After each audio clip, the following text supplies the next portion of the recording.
17वीं लोकसभा के इस अंतिम सत्र में नए भवन में माननीय राष्ट्रपति महोदय के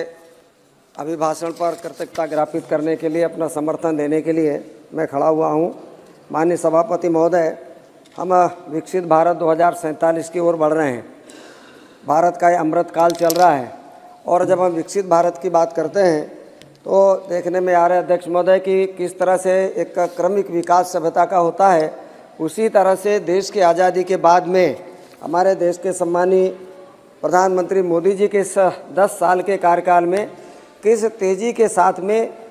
विकास करने का क्रम प्रारंभ हुआ। और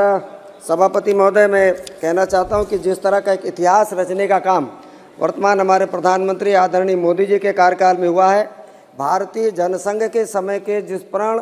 को लेकर के आज जनता पार्टी से भारतीय जनता पार्टी तक का जो सफ़र है, इसको पूरा करने का काम यदि किसी ने किया तो आदरणीय मोदी जी के कार्यकाल में सर्वाधिक तेज गति के साथ हुआ है।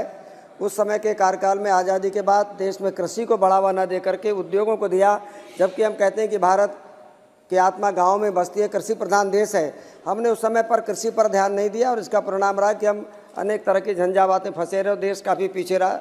और इसलिए आज मैं कह सकता हूँ सभापति महोदय कि जिस तेज़ी के बाद, स्वतंत्रता के बाद भारत का दृश्य बदला है, मुझे वो दिन याद आते हैं। मैं यदि लगातार 75 से याद करूं कि 75 के लेख से आज तक का दृश्य कि किसान की क्या हालत थी, गांव के मजदूर की, महिलाओं की, गांव की सड़कों की, पानी की, बिजली की, वो सारी चीज़ों की, तो उस समय पर नेता कहते थे कि गरीब हटाओ का नारा देते थे और नारा दे करके 4 चुनाव जीत लिए। 15% रुपया गांव तक पहुंचता है, बोलने वाले भी तत्कालीन प्रधानमंत्री होते थे। तो आप देखिए सभापति महोदय कि किस तरह से मोदी जी ने इन सारी बातों को ध्यान में रख करके किस तेज़ी के साथ में सारे कामों को करने का प्रश्न किया। और देखिए, जब हम कहते हैं कि मोदी है तो मुमकिन है, तो इतने कम सालों में, इस 10 साल में कितने बड़े बड़े कामों को करने का काम किया है। तो सभापति महोदय, चाहे 3 तलाक का हो, चाहे 370 हटाना हो, नागरिकता देने का काम हो, 1 rank 1 pension, 1 nation 1 ration card, 76 कानूनों को हटाना, गुलामी के कानूनों को समाप्त करना, सभी प्रधानमंत्रियों का म्यूजियम बनाना, मेरी माटी मेरा देश जैसा कार्यक्रम बनाकर सारे देश को एकजुट करना, 16 करोड़ लोगों के तिरंगे के साथ में सेल्फी लेके दिखाना कि एक आवाज़ में कैसा सारा देश एक है, नारी शक्ति वंदन अधिनियम बनाना, G20 का सफल क्रियान्वयन, और सबसे बड़ी बात आतंकवाद और भ्रष्टाचार मुक्त शासन देने का जो काम किया, इस तरह से सारे देश को एक रक्षा सूत्र में बांधने का काम किया सभापति महोदय। तो सभापति महोदय, मैं बताना चाहूँगा, अन्य वक्ताओं ने भी कहा पर जैसे मैंने कहा कि क्रमिक विकास सभ्यता का हुआ, तो किस तरह से अपने अल्प कार्यकाल में मोदी जी के 10 साल के कार्य में गरीबी हटाओ केवल नारा नहीं रहा और गरीबी हटाने के लिए हकीकत में ज़मीन पर उतारने का काम किया। तो सबसे पहले जो भ्रष्टाचार की जड़ थी, जो 15% रुपया आता है, तत्कालीन प्रधानमंत्री कहते थे, तो सबसे पहले जन धन खाता खोल करके लोगों के खाते में पूरा पैसा देने का काम किया, जिसके कारण आज भ्रष्टाचार समाप्त हुआ। 11 करोड़ शौचालय बना के देने का काम किया उन गरीब महिलाओं के लिए जो कभी विचार नहीं कर सकते थे। आवास 4 करोड़ आवास देने का काम किया। अनाज 80 करोड़ लोगों को अनाज देने का काम, 10 करोड़ लोगों को उज्ज्वला गैस देने का काम, 11 करोड़ लोगों को पानी से नल जल योजना देने का काम, इस तरह से गांव के गरीब की किस्मत को बदलने का काम प्रारंभ किया अध्यक्ष महोदय। इतना ही नहीं अध्यक्ष महोदय, गांव के व्यक्ति का यदि गरीब बीमार पड़ जाए कुछ हो तो उसके लिए चिकित्सा की सुविधा, आयुष्मान कार्ड तो बना के देने का काम किया। पर एक जो नई योजना अध्यक्ष महोदय, जब हम विकसित भारत संकल्प यात्रा में गए तो एक जो स्टॉल हमेशा लगा मिला वो था जो प्रधानमंत्री जी ने लगवाया, जिसमें 11 प्रकार की ग्रामीण क्षेत्रों में जांच हो रही थी। जो हमारे CHO जो थे वो गाँव में जाँच कर रहे हैं, यानी कल तक किसी को बीमार होता था, उसको प्राइवेट डॉक्टर के पास इलाज करने जाए 200-400 रुपये की फीस लगती थी, दवाई का पैसा लगता था, गरीब इलाज के अभाव में मर जाता था, इलाज नहीं कराता था, परेशान होता था। तो अध्यक्ष महोदय, पूरी जांच करा के एक प्रारंभिक जांच होकर सारी बीमारियों को पहचानने का, चाहे सिकल सेल एनीमिया हो, चाहे सर्वाइकल कैंसर की बात हो, चाहे वहाँ पर बैठे हुए लोगों का TB की जाँच हो, चाहे उसका खून की कमी है, बहन हमारी गर्भवती हो रही कि नहीं, इस तरह की 11 प्रकार की जांच गांव में ही करके देने का काम आज तक कभी किसी ने किया। तो हमारे देश के यशस्वी प्रधानमंत्री मोदी जी के इस कार्यकाल में, जो कभी गरीब सोच ही नहीं सकता था सभापति महोदय, और फिर 5 लाख तक का तो आयुष्मान कार्ड दे के जनता की सुविधा करी। अब इसके बाद और आगे बढ़े अध्यक्ष महोदय, सभापति महोदय, कि आदमी को 2 पैसे कमाने की आवश्यकता पड़े तो स्वयं सहायता समूह बना करके लोगों को देने का काम किया। आज द्रोण दीदी को भी इस तरह से दिया। 3 करोड़ बहनों को लखपति बहन बना के देने का जो योजना पे काम किया, आज 1 करोड़ बहनें लखपति बन गई और 1 करोड़ को फिर बढ़ा दिया, तो इसका मतलब 3 करोड़ बहनों को लखपति दीदी बनाने का काम करेंगे। सभापति महोदय, ग्रामीण क्षेत्र में एक और बड़ा वर्ग आता है जिसको हम कहते हैं नाई, धोबी, कुम्हार, कहार, लोहार,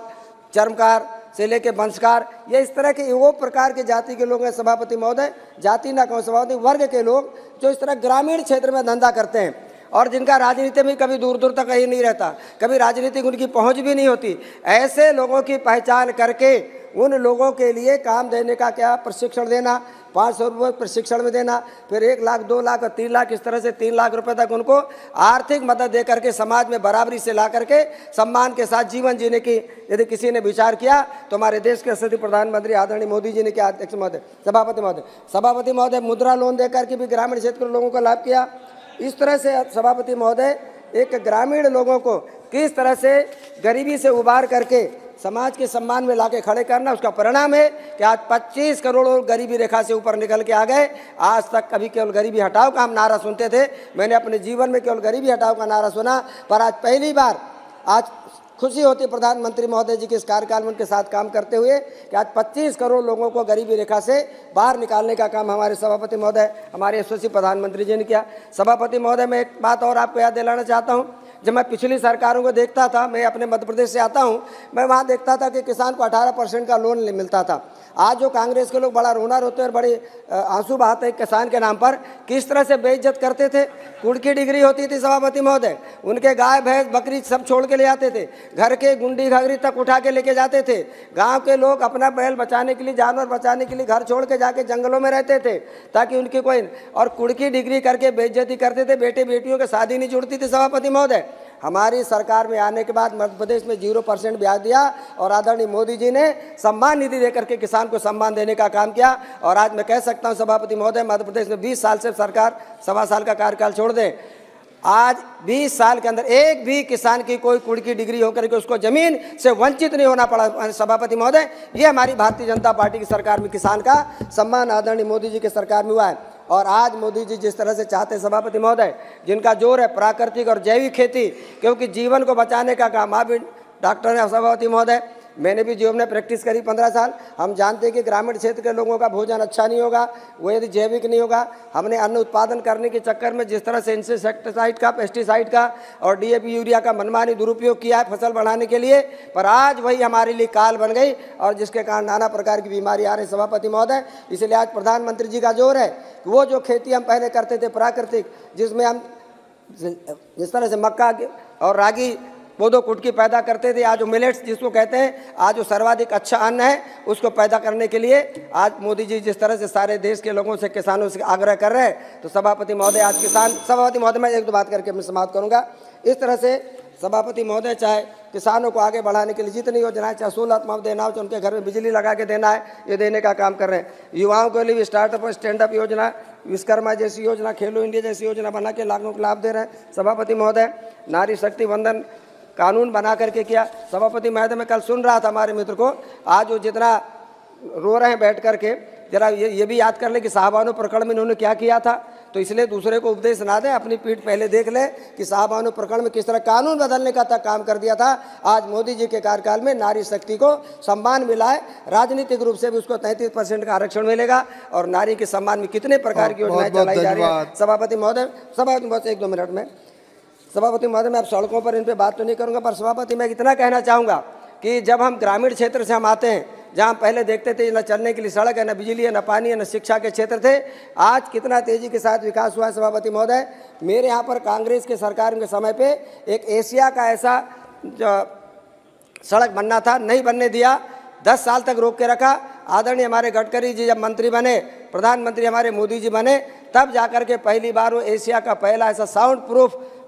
हमारा रोड और उसका ब्रिज बना है, जिसके कारण नीचे से हमारे पेंच नेशनल पार्क के पशु जाते हैं और ऊपर से हमारी साढ़े आपका ट्रैफिक चलता है। तो सभापति महोदय एशिया का पहला एक बना के, सभापति महोदय बस 1 मिनट, इस तरह से देने का काम किया है, बहुत डिटेल में जाऊंगा। इसी तरह सभापति महोदय रेल, तो अटल जी के समय पर रेल बनाने की घोषणा हुई थी, कभी हुआ नहीं। आज अटल जी के डॉक्टर ढालसी जी बहुत सारे स्पीकर, एक मिनट सर, ये मैं इसलिए कह रहा हूँ सर कि मेरे प्रदेश, मेरे जिले में, मेरे लोकसभा क्षेत्र में पहली बार बड़ी रेल लाइन आई, जिसके कारण आज खुशियाँ है लोगों में। और रेल लाइन देखने के बाद नहीं तो 98 से लेकर 2003 के बीच में आदरणीय अटल जी ने घोषणा की थी। प्रधानमंत्री मोदी जी के बनने के बाद मेरे क्षेत्र के लोगों ने बड़ी रेल लाइन को देखा। इस तरह से मैं कह सकता हूं सभापति महोदय कि हमारी संस्कृति की विरासत को बचाने का काम भी, राम मंदिर की बात कह के समाप्त करूंगा। राम मंदिर के लिए हम भी जेल गए थे सभापति महोदय, मैं उस समय पर विधायक भी था और हमारी सरकार भी उस समय सरकार गिरा दी गई थी। आज राम मंदिर का बना करके जिस तरह से देश के करोड़ों करोड़ों वासियों का, लोगों का सम्मान बढ़ा, संस्कृति बची है, इस तरह से आदरणीय प्रधानमंत्री मोदी जी के कार्य में ये सब संभव हुआ। बस एक बात कह के समाप्त कर रहा हूँ सभापति महोदय कि मैं एक बात कहना चाहूँगा कि हम जिस तरह से अपने नागरिक और कर्तव्यों को निभाते हैं, तो एक बात कहते हुए कि देश हमें देता है सब कुछ, हम भी तो कुछ देना सीखे। इसलिए हम भी अपने नागरिक होने का कर्तव्य निभाते हुए 2047 का विकसित भारत बनाने में हम अपना पूर्ण योगदान करेंगे। शुभकामनाओं के साथ बहुत बहुत धन्यवाद सभापति महोदय।